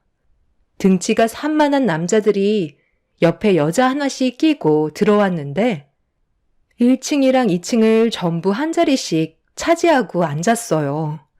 시동생은 저에게 가까이 다가오더니 저 때문에 형한테 한 소리 얻어먹었다며 매출을 올려주겠다고 자기 친구들을 전부 다 데려왔으니 그렇게 좋아하는 돈 많이 벌고 부자 되라며 본인이 쏘겠다고 친구들한테 큰 소리 치며 매장에 있던 디저트를 싹 다 먹어 치워 없애 버렸습니다. 한 테이블당 음료는 기본으로 4잔씩 들어갔고 다른 손님들은 디저트가 순식간에 거덜나 없어져 버린 상태라 다시 돌아갈 수밖에 없었죠. 그렇게 한바탕 난리가 나고 시동생이 저에게 결제를 하려고 다가와 카드를 건네주면서 전에 먹었던 금액까지 전부 다 계산해주면 된다고 목에 힘을 빳빳이 들고 있길래 저는 아무 말 없이 카드를 긁었어요. 그런데 좀 전에 시모가 카드를 긁었을 때와 똑같이 거래가 정지되었다는 문구가 나타나 저도 모르게 짜증이 확 밀려왔습니다. 저는 시동생에게 거래가 정지된 카드라고 하자 당황하면서 그럴 리 없다고 다시 긁어보라고 했지만 역시나 똑같았어요. 그런데 카드가 어디서 많이 본 카드길래 자세히 확인을 해보니 좀 전에 시모가 들고 있던 카드와 같은 거였고 어디서 났냐고 물어보자 집에 있었다는 어이없는 말을 늘어놓았어요.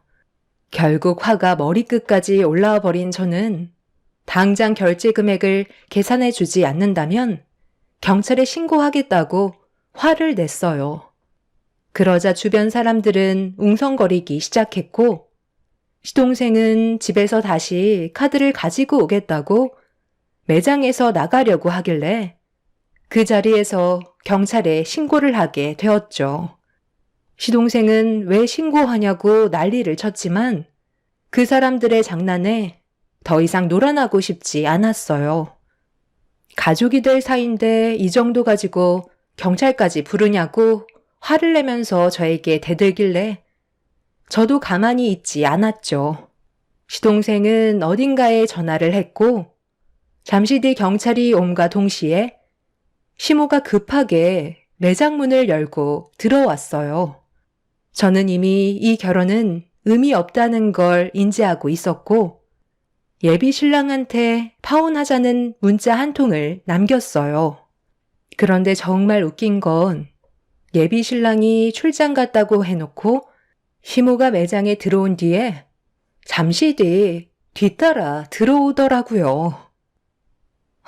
참, 당신 출장 갔다고 하지 않았어? 당신이 어떻게 지금 여기에 있는 거야? 올라오려면 아직 며칠 더 남지 않았나? 나 이런 식으로는 결혼 못할 것 같아. 파혼하자. 당신 태도에 너무 화가 나서 잠깐 올라온 것뿐이야. 가족끼리 이게 지금 뭐 하는 거야? 나는 그냥 당신과 대화 좀 하려고 온 것뿐인데 경찰까지 부른 거야? 그거 얼마나 된다고? 일을 이 지경으로 만들어. 나랑 파혼하는 거 당신도 원하는 거 아니잖아. 이러지 말고 좋게 해결하면 되잖아. 제발 그만 좀 해. 뭘 그만해? 지금 당신 동생이 무슨 일을 저질렀는지 알아? 200만 원 가까이 디저트를 사 먹었다고. 사람들을 우르르 데리고 와선 시장판으로 만들어 놨었다고. 하루 종일 팔아야 될 걸 단 몇 시간 만에 동이 날 정도로 얼마나 많은 사람들이 몰려왔었는데. 그런데 카드가 거래 정지 카드래. 그것까지는 이해해. 그런데 계속 일부러 결제를 안 해주려는 게 보이니까 내가 화가 나는 거잖아. 가족이면 남의 매장에 들어와서 전부 다 거덜내고 돈을 안 내도 된다는 거야? 아유, 그냥 하루 베풀었다고 생각하면 마음 편하지 않겠니? 왜 이렇게 극단적이야? 나중에 축의금으로 다 돌려받으면 되는 거잖아. 좋게 해결하고 넘어가자. 그럼 지금 당장 250만 원 결제해 주세요. 그럼 이해해 주도록 할게요. 이 정도 돈은 다들 가지고 있잖아요. 먹을 때는 기분 좋은데 돈 나갈 생각하니까 아까우세요? 아이, 그냥 넘어가자니까. 우리 결혼하면 이런 일 앞으로 자주 있을 텐데 꼭 그래야 되겠어? 돈이 그렇게 중요해? 가족이 우선 아니야? 제발 그만 좀 하라고. 형, 돈에 환장한 사람 같아. 앞으로 형은 형수한테 잡혀 살겠다. 나는 절대 그렇게는 못 살아. 이 결혼 꼭 해야 돼? 그냥 결제해주고 끝내버려. 예비 시동생은 기분이 나쁘다는 듯 발로 디저트 매장의 물건들을 걷어찼어요. 제가 하지 말라고 말리자 예비 신랑이 자기 동생 건들지 말라며 제 팔을 잡길래 그 순간 이성을 잃어버린 저는 예비 신랑의 뺨에 손을 올려 붙였고 경찰한테 영업 방해죄와 기물파손죄 그리고 결제를 해주지 않은 부분에 대해 고소를 진행했어요. 이 문제로 양가 집안 난리가 났지만 예비 시댁의 손을 들어주는 사람은 아무도 없었고 저희는 파혼 위자료와 그동안 받았던 정신적인 손해배상에 대해 소송을 걸었습니다. 그렇게 결제 금액 250만 원과 함께 위자료를 받은 뒤 그 사람들과의 인연을 끊어낼 수 있었어요. 상식적으로 정말 이해가 되지 않는 사람들의 태도에 아직까지 화가 납니다. 결혼을 하지도 않았는데 모든 것들이 자기 것 마냥 아무렇지도 않게 행동하는 그 사람들의 행동들이 이해가 되지 않네요. 그 사람은 시간이 지나고 뒤늦게 찾아와서 정말 미안하다며 다시 시작하자고 하길래 소금 한 바가지 퍼서 다시는 오지 말라고 얼굴에 사정없이 뿌려 버렸습니다. 다시는 이런 사람들과 엮이지 않았으면 좋겠네요. 좋은 경험했다 생각하고 앞으론 좀 더 현명하게 처신해야 될 것 같습니다. 똥차 지나갔으니 앞으로 좋은 일만 생기길 바랄 뿐입니다. 제 사연 들어주신 분들, 오늘 하루 좋은 일만 가득하시길 바랍니다. 감사합니다. 안녕하세요. 저는 40대 초반 여자입니다. 그동안 결혼 생활하면서 여러 가지 일들이 많았지만 정말 많이 참아왔었어요. 그런데 이번만큼은 그냥 넘어가기엔 시댁 집안의 도를 넘는 행동들이 저에게 너무 큰 상처를 주고 말았어요. 그리고 남편과의 인연도 막을 내리게 되었죠. 문제는 저희 부모님과 시부모님께서 연세가 비슷하셨는데 여러 가지로 일이 좀 바쁘다 보니 좀 뒤늦게 챙겨드린 일이 있었죠. 칠순기념으로 양가 부모님 모두 200짜리 크루즈 여행을 끊어드렸는데 이것도 남편과 신중히 의논하고 결정해서 선택한 거였어요. 패키지 상품이라 동남아 3개국 6박 7일 상품 중에서 가성비가 좋게 나온 것 같아 부족한 형편에서도 최대한 챙겨드리려 노력을 했었습니다. 그냥 대충 다녀오시라고 크루즈 패키지 여행을 끊어드린 것도 아니고 양가 부모님 합의하에 결정한 건데 저희 부모님과 달리 시부모님께서는 뭔가 불만이 상당히 많으셨어요. 저는 최선을 다했지만 돌아오는 건 결국 욕밖에 없었고 너무 서운했었죠. 나보고 지금 이런 여행을 다녀오라는 거야?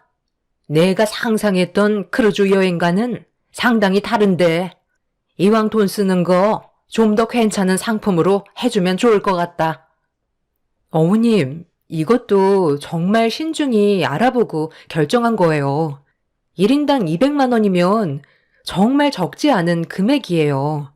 저희도 상황에 맞게 최대한 해드리려고 노력한 거니 이번에는 이렇게 다녀오시고 다음에는 좀 더 괜찮은 상품 나오면 그때 또 보내드릴게요.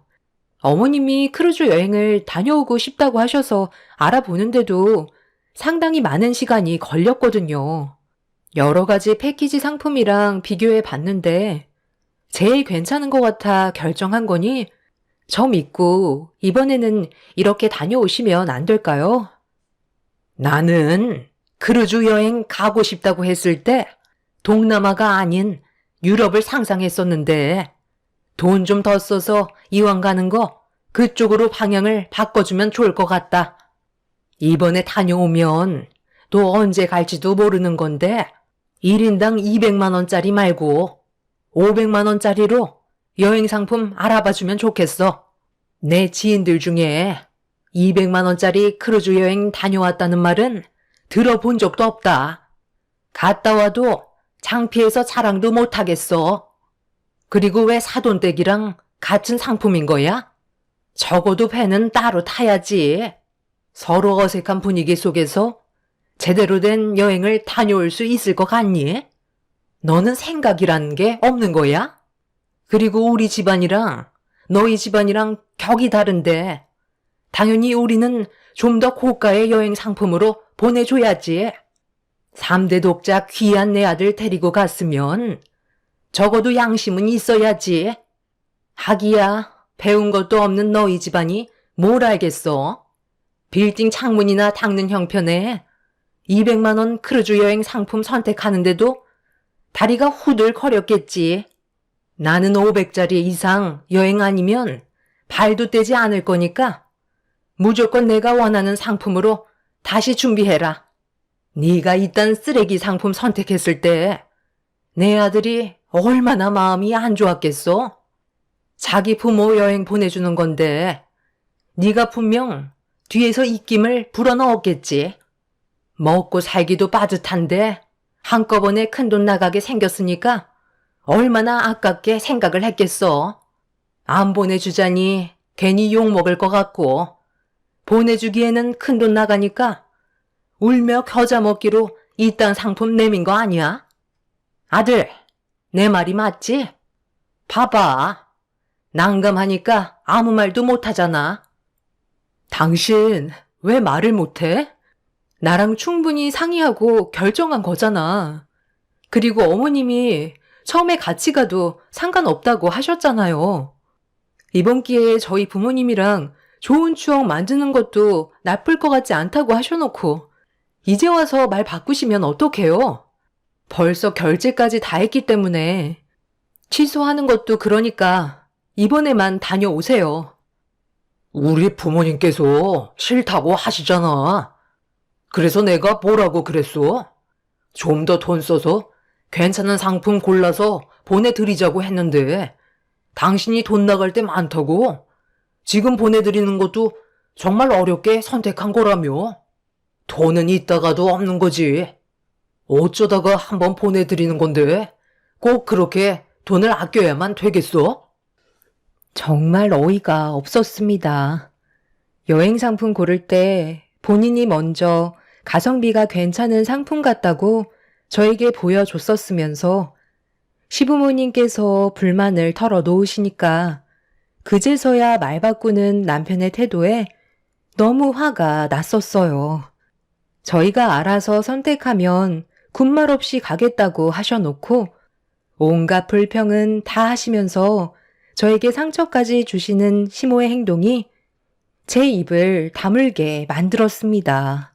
정말 없는 시간 쪼개가면서 힘들게 알아본 거지만 시부모님께서는 그런 고생을 알아주지 않으셨어요. 결국 시모는 가지 않겠다고 확고한 결정을 내리시는 바람에 저는 어쩔 수 없이 크루즈 상품을 취소할 수밖에 없었어요. 그렇게 집으로 돌아가는 동안 남편과는 단 한마디도 하지 않고 있다가 현관문을 열며 들어오자마자 시댁에 있었을 때 왜 그런 행동을 보인 건지 물어보았고 서로에 대한 불만을 털어놓게 되었죠. 당신 어떻게 시부모님 앞에서 그런 식으로 말을 할 수가 있어?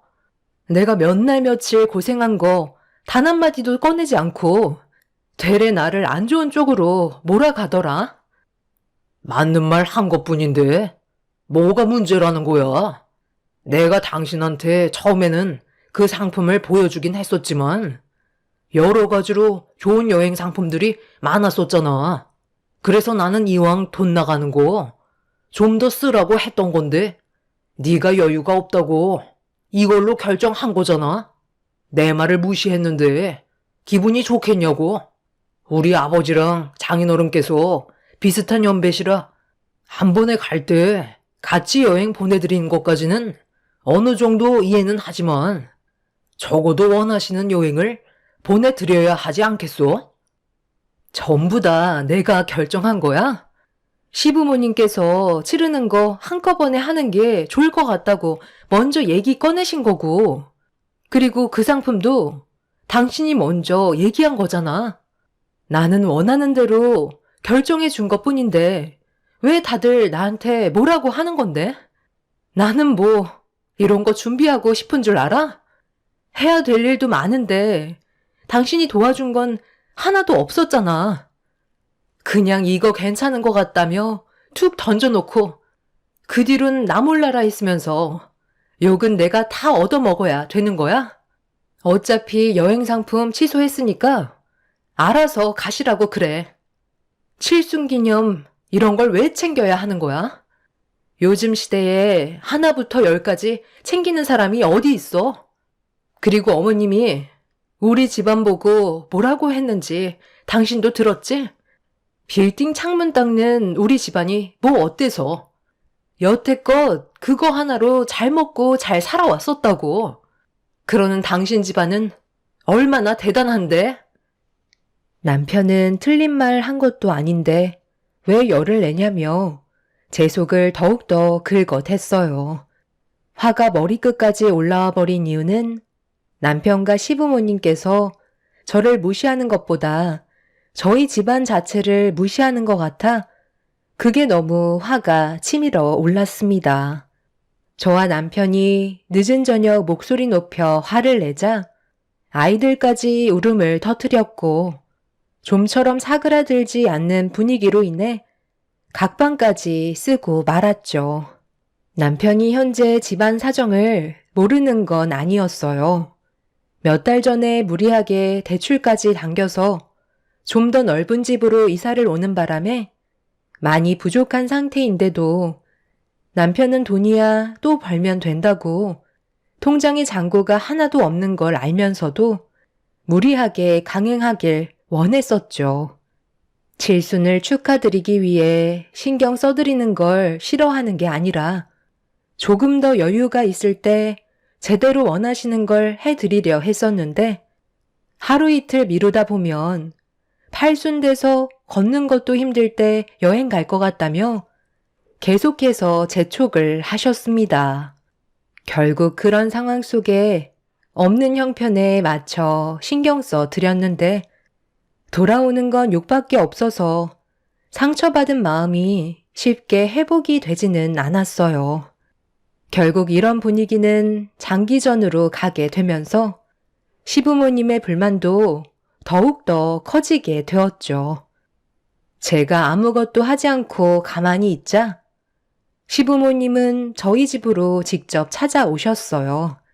그리고 여행 준비를 계획하고 있냐고 물어보시면서 서두르라는 말을 하셨습니다.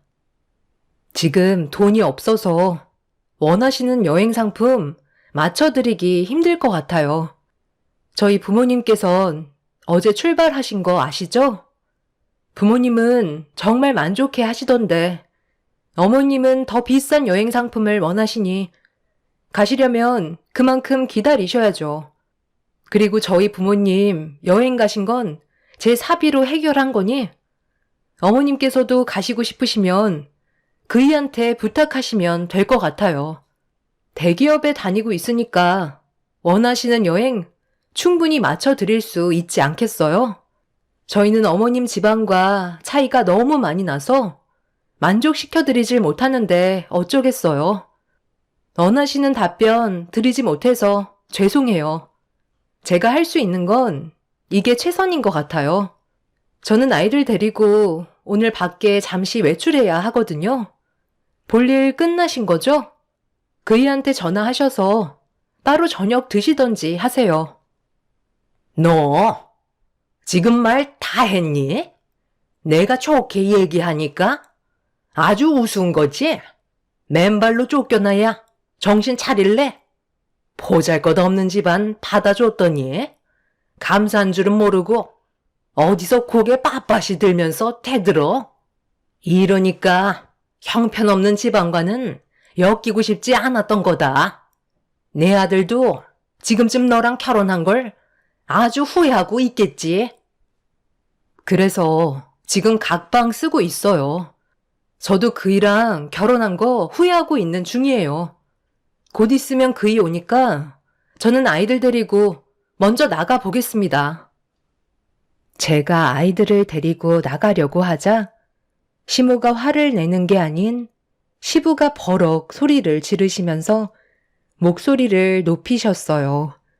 아이들은 시부의 목소리에 놀랐는지 울음을 터뜨렸고 안 좋아진 감정은 더욱더 고조되고 있었습니다. 그 사이 퇴근한 남편이 때마침 들어와 저와 눈이 마주쳤는데 집안의 분위기를 살피더니 대충 눈치를 챘는지 그 기회를 놓치지 않고 시부모님 옆에 붙어선 저에게 상처되는 말을 퍼부었습니다. 아이들을 먼저 진정시키고 달래는 게 우선인데 남편은 저에 대한 불만을 털어놓고 있었죠. 그 모습을 바라보고 있던 저는 무엇 때문에 이렇게 살아야 하는 건지 몰라 남편과의 결혼 생활을 정리하는 게 좋을 것 같다는 생각이 머릿속에 꽉 차게 되자 더는 듣고 싶지도 않아 아이들을 데리고 무작정 밖으로 나왔습니다. 그런 저를 지켜보고 있던 시모가 말이 끝나지도 않았는데 어딜 나가냐고 저를 따라 나오시더니 아이들이 보는 앞에서 머리채를 잡고 다시 집으로 끌고 들어갔어요. 자신들이 원하는 조건을 충족시켜 주지 않는다고 아이들이 보는 앞에서 저를 막대한 행동은 도저히 그냥 넘어갈 수 있는 문제가 아니라고 판단돼 시모를 강하게 뿌리친 뒤에 그 자리에서 경찰에 신고를 하게 되었습니다. 제가 받았던 상처에 대한 소송을 준비하면서 이혼을 해야겠다고 확실하게 결정을 하게 됐던 순간이었죠. 네가 경찰을 부르면 뭐 어쩌게? 가족들끼리 다툴 수도 있는 거라고 대충 얘기하고 돌려보내면 되는 거거든. 나는 너한테 무력을 쓰지 않았다. 화를 돋군 건 네가 먼저지. 언제적부터 얘기한 건데 말귀를 못 알아듣고 사람이 말을 하는데 무시를 해? 지금 당장 내가 보는 앞에서 500만 원짜리 여행 상품 결제해라. 내 아들 돈이 아닌 네 사비로 결제해야 될 거야. 너희 시애비랑 같이 가는 거니? 1,000만 원 맞춰서 결제하고 여행하는 기간 동안 식비며 기념품도 사야 하니까 그에 맞게 용돈으로 300만 원까지 준비해와라. 만약 하나라도 불만을 제기한다면 네가 그렇게 애지중지 감싸고 있는 자식들 얼굴은 절대 못 볼 줄 알아. 법정에 서면 누가 이길 것 같니? 쥐뿔도 없는 집안에서 우리를 상대나 할 수 있을 것 같아? 아들, 애들 데리고 방으로 들어가 있어라. 내 자식들한테 손대지 마. 당신들이 뭔데 이래라 저래라야. 나이 먹으면 성격까지 고약해진다더니 그 말이 맞나 보네. 지렁이도 밟으면 꿈틀거린다는 거 확실하게 알려드릴게요. 저와 아이들이 받은 상처 그대로 돌려드릴 테니 끝까지 한번 해보세요 어디. 나이 먹은 게 자랑도 아니고 그걸 기념하겠다고 여행 보내달라고 조르셔서 큰맘 먹고 준비한 건데 고생한 며느리한테 따뜻한 말 한마디 해주지는 못할 망정 머리채를 잡아요? 저희 부모님은 안 가셔도 된다는 거 아버님 어머님만 보내드리기 뭐해서 어렵게 결정했던 거라고요. 사람 성의를 생각해서라도 좋게 받아주시면 되는 거지. 그게 그렇게 싫으셨어요? 다 때려치워요. 제가 목소리를 높여 화를 내는 사이 경찰이 도착을 했고 시모한테 머리채를 잡힌 것과 애들의 안전을 위해서 그 사람들과 분리해달라고 부탁했어요. 그리고 저에게 손을 댄 시모에게는 법적으로 문제를 제기할 거라고 큰소리친 뒤에 저와 아이들은 보호받으면서 지긋지긋했던 집에서 겨우 빠져나올 수 있었어요. 그렇게 저는 아이들과 함께 부모님 집에서 한동안 시간을 보냈었고 그 사이 이혼 준비를 결정하게 되었죠. 최대한 빠른 시일 내에 모든 걸 해결하고 싶었습니다. 하지만 이혼이라는 건 제가 원하는 대로 빠르게 해결이 되지는 않더라고요. 순순히 저를 보내주지 않으려고 이혼 자체를 거부하고 있었죠. 결국 저는 이혼 소송을 준비할 수밖에 없었고 시부모와 남편 또한 아이들을 데려오기 위해 저에게 소송을 걸었습니다. 정말 어이가 없었죠. 원하는 여행 보내드리지 않았다고 온갖 막말에 애들이 보는 앞에서 머리채까지 잡는 게 상식적인 행동이 아니라는 걸 전혀 인지하지 못하는 그 사람들을 이해할 수 없었습니다. 그리고 제가 이혼 소송을 준비하는 사이 부모님께선 여행을 마친 뒤 집으로 돌아오셨고 저와 남편과 문제가 있다는 걸 알게 되신 부모님께선 남편을 친정으로 불렀습니다. 온갖 인상을 다 쓰며 저희 부모님 집에 억지로 들어온 남편은 얼굴도 들지 않고 자리에 앉아 침묵을 유지하고 있었어요. 그 모습을 한참 동안 지켜보고 계셨던 부모님께선 천천히 입을 떼셨고 꼭 이렇게까지 안 좋은 분위기로 몰고 가야 되는 거냐며 충분히 좋게 해결할 수 있는 문제를 너무 극단적으로 키워버린 것 같다는 말을 하셨습니다. 남편도 나름 불만이 많았는지 거침없이 쏟아내기 시작했고 개념 없이 뱉어대는 말들은 저에게 더 큰 화를 불러 일으켰어요. 여행 다녀오셔서 아주 즐거우셨나 봐요. 장인어른 장모님께서 해외여행 즐기시는 동안 집안에 어떤 일이 벌어지고 있었는지 아세요?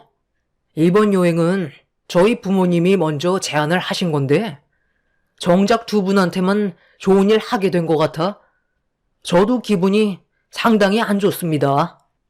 이 사람한테 저희 부모님 좀 더 신경 써 드리라고 했던 게 그게 그렇게 잘못된 거예요. 좀 더 돈 써서 보내달라고 했던 게 일을 크게 만들 정도는 아니잖아요. 제가 뼈 빠지게 버는 돈도 제대로 쓰지도 못한 채 이 사람 눈치 보는 것도 더 이상은 싫어서 이혼하자고 했던 겁니다. 돈 관리는 여자가 해야 된다고 하지만 아무리 그래도 이건 아니죠. 두 분께선 원래 집안 형편이 좋은 건 아니시니까 대충 여행 다녀오셔도 충분히 만족하시겠지만 저희 집안은 전혀 다릅니다. 제가 3대 독자인데 부모님께선 저에게 거는 기대가 얼마나 크겠어요. 힘들게 뒷바라지 해주셔서 제가 대기업에서 일을 할 수 있게 된 건데 꼴랑 몇 푼 가지고 서로 얼굴을 붉혀야 되겠어요? 전부 할부로 끊으면 되는 거지. 그거 싫어가지고 손을 덜덜 떨고 있는 모습이 정말 한심해 보였습니다. 제가 원하는 여자가 아니라는 걸 확실하게 알게 된 거죠. 자네가 내 딸에게 매달리지만 않았어도 이런 상황까지 오지 않았을 텐데 그때는 전부 다 내어줄 것처럼 쫓아다녀 놓고 이제 와서 이혼하겠다고? 집안의 가장이 이렇게까지 책임감이 없어서야 되겠어? 내 딸한테 대충 들었는데 이번에 상당히 많은 대출을 받았다면서? 자식 가진 부모로서 내가 도와주려 했었는데 내 딸이 강하게 거부를 해서 일단 지켜보고 있었네. 그동안 잘 지내고 있었으니 앞으로도 잘 해결할 수 있을 거라 생각했었어. 그런데 지금까지 내 딸이 얼마나 힘들게 살아왔을지 충분히 알 수 있을 것 같네. 자네가 이 모양 이 꼴이니 내 딸 속이 얼마나 타들어갔겠나? 돈이 많이 부족한 형편에서 딸이 보내주는 여행을 가지 않으려 했었는데 이미 결제를 했고 사돈분들과 함께 하는 자리라 이번 기회에 사업적인 대화 좀 해보려고 했었네. 그런데 사정상 같이 갈 수 없게 됐다는 딸의 말에 안타깝기는 했었지만 이런 일이 있을 거라곤 꿈에도 몰랐었어. 내가 아무리 빌딩 창문을 닦아가며 살아왔어도 사람을 그렇게 무시해서는 안 되는 거야. 이건 기본적인 상식인데 자네는 아직 인생을 더 배워야 할 것 같구먼. 아쉽게 됐지만 어쩌겠어. 자네 집안이 선택한 길인데 여기에서 끝내는 게 맞겠지. 나는 그래도 조금이나마 해결할 수 있는 방법이 있을 줄 알았는데 자네부터가 꽉 막혀 있는데 사돈분들은 오죽하겠나? 참네. 사업이요? 장인어른께서 저희 부모님과 사업적인 얘기를 나눈다고요? 지나가던 개가 웃겠습니다. 가진 것도 없는 집안이 무슨 사업 얘기를 한다는 거죠? 당신 말 다 했어? 아무리 서로 등을 돌리게 될 관계라고 해도 말을 그렇게 함부로 하면 안 되지. 당장 우리 부모님한테 사과해. 이젠 아예 밑바닥까지 보이는구나. 무슨 사과? 말은 똑바로 해야지. 별것도 없는 집안에서 태어난 너를 내가 걷어들여 줬으면 알아서 떠받들고 살아야 되는 게 맞는 거 아니야? 아빠는 더 이상 듣고 싶지 않다면서 어떤 마음인지 확실하게 알았다고 남편을 돌려 보냈습니다. 아빠는 이혼을 진행하라면서 뒤에서 모든 걸 도와주겠다고 하셨어요. 그렇게 남편과 저는 이혼 소송이 시작되면서 꽤 오랜 시간 서로 얼굴을 붉히면서 법적 다툼이 있었지만 정말 다행이었던 건 아직까지 아이들이 많이 어린 관계로 엄마의 보살핌을 받는 게 심적 안정을 취할 수 있고 아이들도 저와 함께 사는 걸 원하기 때문에 아이들의 의견을 반영해 양육권이 저에게 넘어오게 되었습니다. 결국 제일 큰 문제가 해결이 되면서부터 다른 것들은 자연스럽게 마무리가 되었고 원인 제공을 먼저 하게 된 시부모님의 영향과 저를 함부로 대했던 행동들에 대해 위자료 청구와 함께 재산 분할을 끝으로 그 사람들과의 인연을 마무리 지을 수 있었습니다. 시부모님과 남편은 법정에서 저에게 밀렸다는 거에 분노를 참지 못하고 서로 남남이 되었는데도 아빠가 일하는 곳까지 찾아오셔서 난리를 치셨어요. 시모는 빌딩 창문을 닫고 있던 아빠 보고 당장 내려오라며 동네 한복판에서 소리를 지르셨고 소란을 잠재우기 위해 아빠는 하던 일을 멈추시고 내려오셔선 시모에게 더 이상 서로 얼굴 볼 사이도 아닌데 왜 찾아왔냐고 물어보셨습니다. 왜 찾아왔냐고? 몰라서 물어요? 지금 우리가 어떤 기분인지 아냐고요? 그쪽 집안이랑 결혼을 해서 잃은 게 얼마나 많은데 제가 화가 안 나겠어요?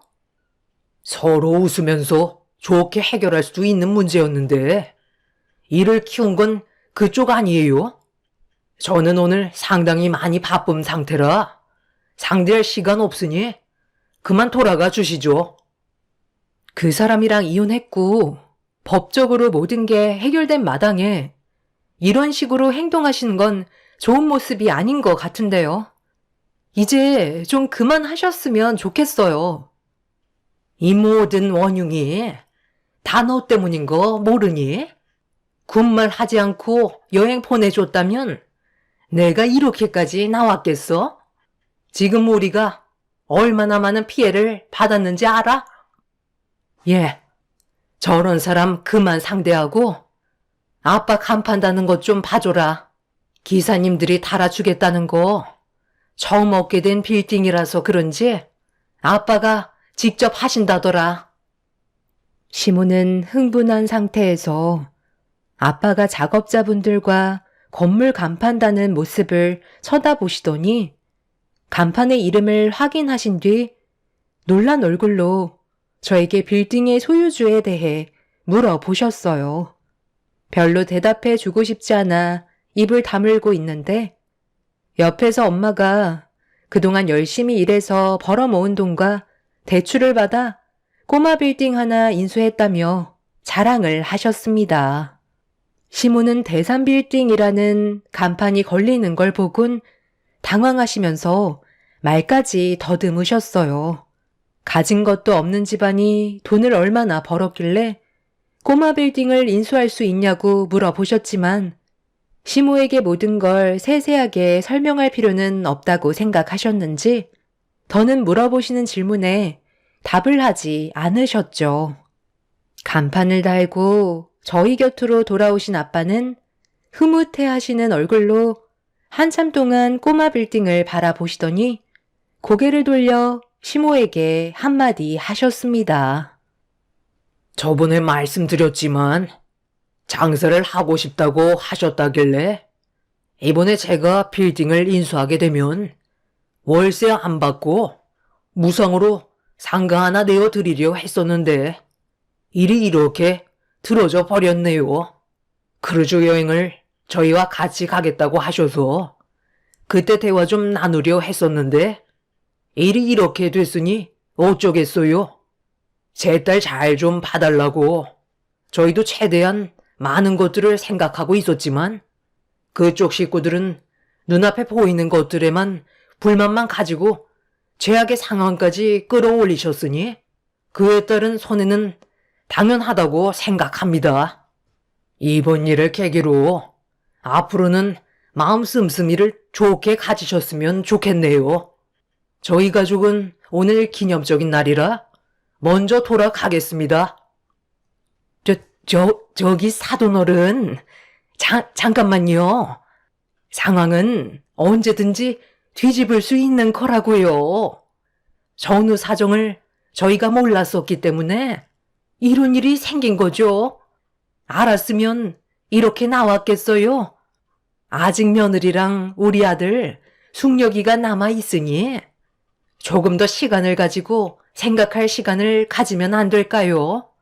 사람은 누구나 실수하기 마련인데 서로 좋게 해결할 수 있는 방법이 있다면 최대한 좋은 쪽으로 가는 게 모두에게 이익이 되지 않겠어요? 이번 일로 화가 많이 나셨겠지만 화 푸세요. 저희가 실수했습니다. 죄송하지만 그렇게는 안 될 것 같아요. 벌써 저희 가족이 받은 상처는 너무 깊어서 회복이 될 수 없거든요. 그렇게 좋아하시는 여행, 효자 아들이랑 많이 다니세요. 이번에 그이가 저랑 이혼하고 나서 혼자 돈 관리를 하다 보니까 무턱대고 카드를 막 긁고 다니는 것 같던데요. 감당되시겠어요? 제가 그동안 컨트롤해 줬었는데 이제 모든 걸 감당하셔야 될 거예요. 그리고 그거 모르셨죠? 그이가 손버릇이 좀 안 좋아요. 저에게 몇 번이나 걸렸었거든요. 사정사정해서 말하지 말라고 저에게 몇 번이나 무릎을 꿇었는지 알아요? 지금쯤 아마 노름을 하고 있을지도 모르겠네요. 아마 칠순 여행은 힘드실 것 같으신데 10,000원대 초저가 여행이라도 다녀오세요. 나중엔 그 사람이 집안 전체를 거덜내서 여행은 꿈도 꾸지 못할 수도 있으세요. 그럼 살펴가세요. 시몬은 그 자리에 털썩 주저앉아 멍한 얼굴로 저를 바라보셨어요. 그 사람이 저 몰래 노름을 하다가 몇 번이나 걸렸었는데 무릎까지 꿇어서 봐준 적이 몇 번 있었어요. 그런데 저와 이혼을 하면서 고삐 풀린 망아지처럼 흥청망청 돈을 쓰고 다닌다는 소식을 들었습니다.